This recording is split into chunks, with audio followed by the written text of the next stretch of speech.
Ninsabu fil-Pjazza San George propju warajja l-Palazz tal-President fejn minna ftit ieħor se tibda ċ-ċerimonja tat-tifkira tal-loti tal-George Cross propju 75 sena minn meta ingħata tal-George Cross lil-Maltin.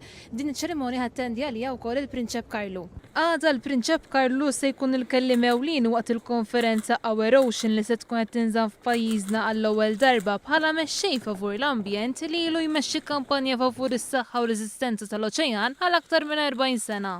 Mal-wasla tiegħu f'Malta l-Prinċep li huwa wkoll il-President tal-Victoria Cross and George Cross Association kellu laqa mal-Prim Ministru Joseph Muscat ġewwa Kastilja. Għall-laqa kienu preżenti fost l-oħrajn il-Kummissarju Għolji Ingliż għal Malta, il-Ministru għall-Affarijiet Barranin u għall-Promozzjoni tal-Kummerċ Carmelo Abela u l-Ministru għall-Ambjent, Żvilupp Sostenibbli u Tibdil fil-Klima José Herrera.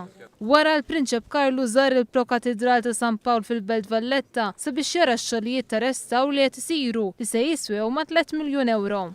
Fit-tieni jum ta' żjara tiegħu minn barra li se jkun il-kellim ewlieni tal-konferenza Our Ocean huwa se jiltaqa' mal-parteċipanti fi programm ta' ospitalità organizzati mill-Prince's Trust International. L-aħħar żjara tal-Prinċep Karlu f'Malta kienet sentejn ilu, meta f'Novembru tal-2015 flimkien mad-Dukessa ta' Cornwall kien akkumpanja lir-Reġina u lid-Duka ta' Edinburgh għas-summit tal-mexxejja tal-pajjiżi tal-Commonwealth.